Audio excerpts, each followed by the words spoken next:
আসসালামু আলাইকুম। এমন মেঘলা মেঘলা দিনে বেশ ভালো লাগে। আমার ছেলেটা অনেকক্ষণ যাবৎ বলছিল কিছু খাবে। মনে হলো বাচ্চাটার জন্য কিছু তৈরি করি। মেয়েটা তো কোচিংয়ে চলে গিয়েছে।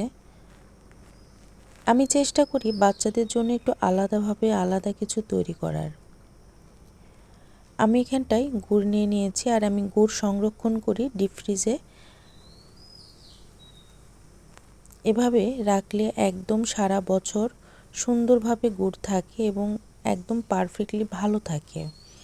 আপনারা চেষ্টা করবেন এরকম জিপলক ব্যাগে করে গুড় রেখে চেষ্টা করবেন 2টা জিপলক ব্যাগ ব্যবহার করার জন্য। দেখতে পাচ্ছেন সুন্দর মতো মুখটা এয়ারটাইট করে লেগে আমি এটি এবার ফ্রিজে রেখে দেব। এবার কাউন্টারটা ক্লিন করে নিচ্ছি। একটু পরিষ্কার হয়ে রান্না করলে দেখবেন রান্না করতেও ভালো লাগে এবং কাজেও বেশ ভালো মনোযোগ আসে। চুলার জালটা জ্বালিয়ে দিলাম।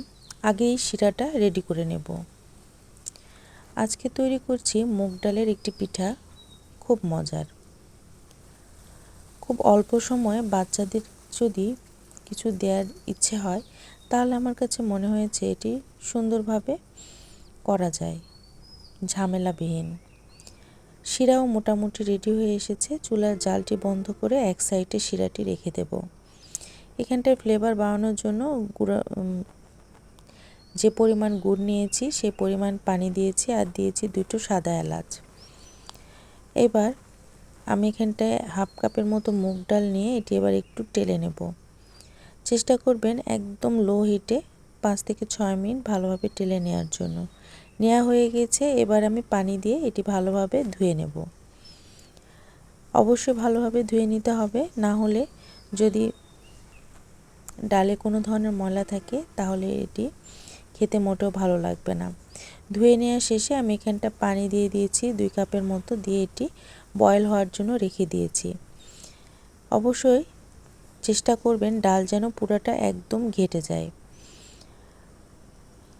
পারফেক্টলি আমার ডালটি একদম রেডি হয়ে এসেছে। এবার এর মধ্যে হাফ কাপ পরিমাণ চালের গুঁড়ো দিয়ে দিচ্ছি, দিয়ে ভালোভাবে নেড়ে এটি একটি ডো তৈরি করে নিচ্ছি।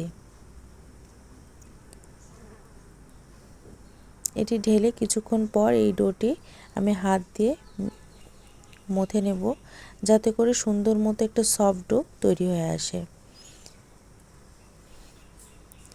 ডো রেডি হয়ে গিয়েছে। এবার অল্প অল্প করে নিয়ে আমি গোল শেপ দিয়ে একটা টুথপিকের সাহায্যে ডিজাইন করে নিচ্ছি।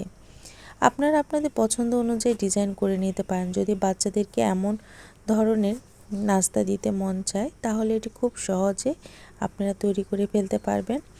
মোটামুটি আমার বানানো রেডি। এবার একটু তেলে ভেজে নেব।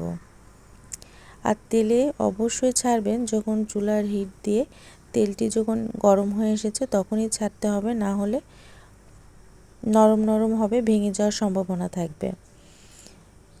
আলতোভাবে এগুলো প্রথম অবস্থায় উল্টে পাল্টিয়ে দেবেন। তারপরে দেখতে পাচ্ছেন সুন্দর মতো হয়ে গিয়েছে মুচমুচে উপরের অংশগুলো। আমি তারপর একটু ডিপ করে ভেজে নেব। আসলে বাচ্চাদের চাহিদা যদি আপনারা ঘরেই মেটাতে সক্ষম হন তাহলে বাচ্চারা বাইরের খাবার তেমন একটা খেতে চাইবে না।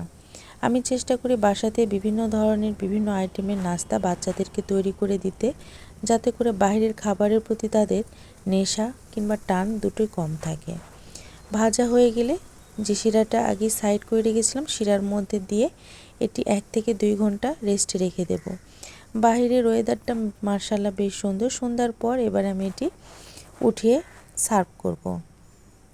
বাচ্চাদের খুব পছন্দ হয়েছে আর সন্ধ্যার নাস্তায় একদম পারফেক্ট ছিল। অবশ্যই কমেন্টসে জানাবেন আমার ভিডিওটি আপনাদের কেমন লেগেছে। সকলে ভালো থাকবেন।